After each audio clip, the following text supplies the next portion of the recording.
5:13 in the morning. I got up probably an hour ago. Dead Ma! Run around like a chicken with its head cut off. We still got like 45 minutes before staging, but just dialing this stuff in. Man, I slept really good, just really mellow. I don't really have any worries. Just gonna go out there and do what I always do. Ride really smooth. You know, that's a long ass race. A lot can happen. You just gotta make turn by turn and get through each mile of this course.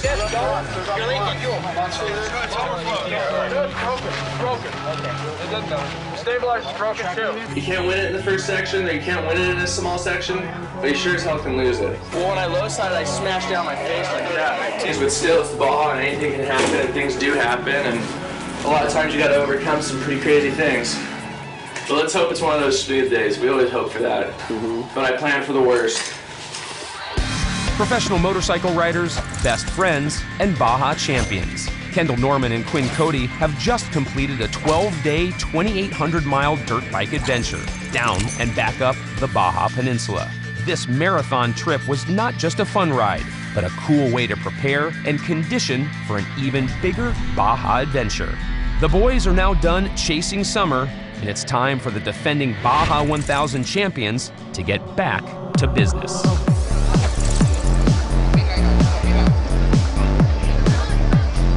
We're here in Ensenada, Baja California, for the Baja 1000.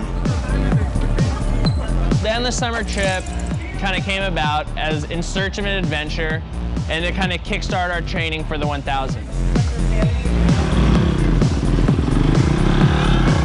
Summer's over and it's time to go back to work, I guess.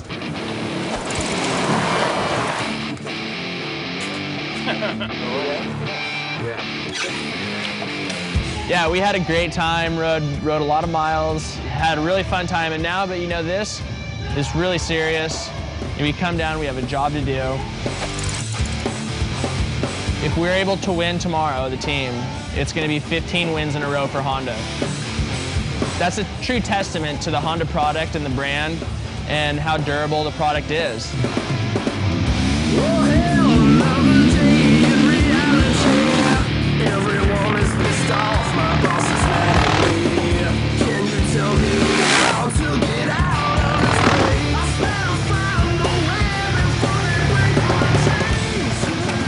Dude, the pre-running's been really good.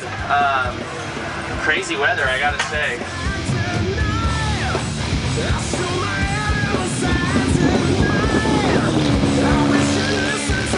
Had some of the gnarliest rain showers ever in Baja that I've experienced during this race. Riding in total downpour, getting super cold, having to go into a little ranch to get warm by the fire.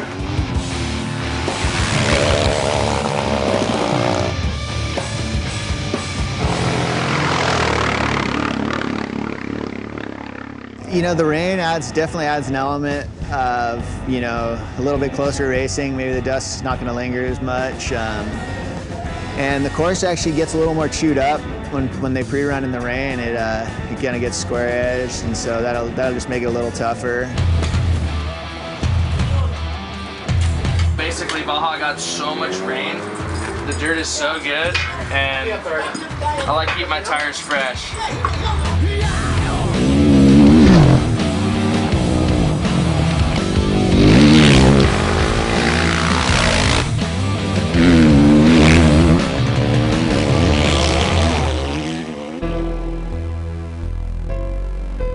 We tested the race bike down the desert section where it's really bumpy, and the race bike is phenomenal. Eric did such a good job. Our Honda's running super strong. This is really serious. I take it really serious. No drinking. I haven't drinking at all this whole week, and just been waking up early, riding all day and all night, and dude, we're ready for this. As a team, Kendall and Quinn are two-time defending champions of the Baja 1000.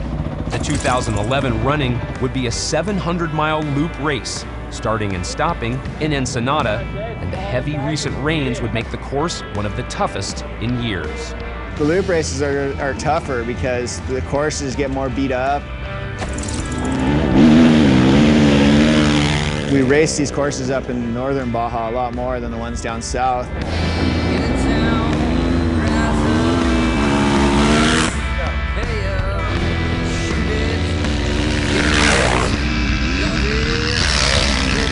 I'm not gonna lie, I mean, I did twist the throttle pretty hard, and you know, some people kind of like moved out of my way, and all of a sudden there was a mound.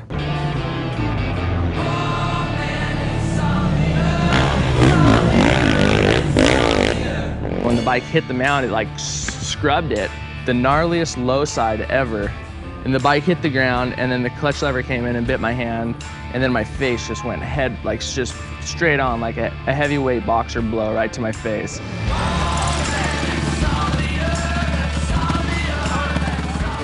I'm surprised it didn't cartwheel, but I made a low side. No, it's broken. It's broken. Okay. It doesn't matter. The stabilizer's broken too. I got the bike from Kendall and it was a little bent up. The tires cut. Tires square. Let me look at it. The handlebars were bent. Big panic.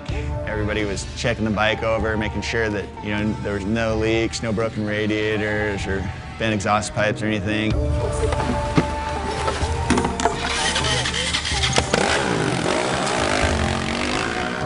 I ended up getting going and you know, just hammered through my section. It was basically like 200 miles of some really rough terrain.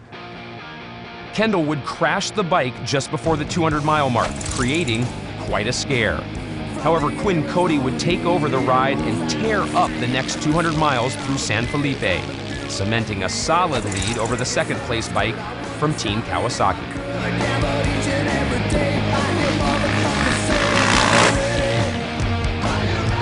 New to the team this race was Logan Holiday, a young rider who would pilot the 1X on the short leg from San Felipe back up into the mountains, allowing Kendall a little more rest before his treacherous night ride back to Ensenada.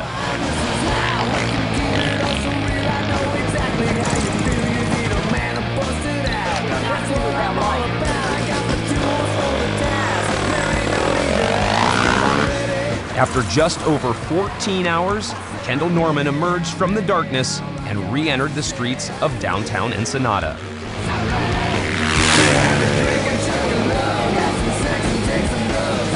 Despite crashing early, Kendall and Quinn would lead the entire race to become the overall champions for the 2011 Baja 1000, earning Honda their 15th straight win at this historic event.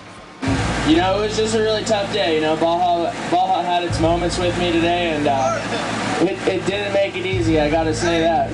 Really want to thank American Honda, Red Bull, Alpine Stars, all the sponsors, and Baja California, thank you, it was a pleasure.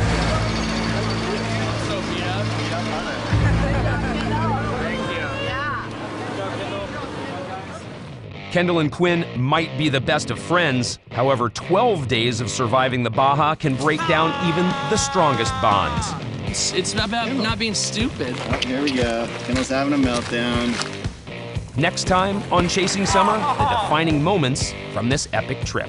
You know, you've been getting drunk every night and staying up till 2 in the morning, and then you're fucking grumpy and you act like a total asshole during the day. And you're gonna show everyone how macho you are. Why don't you treat me with some fucking respect?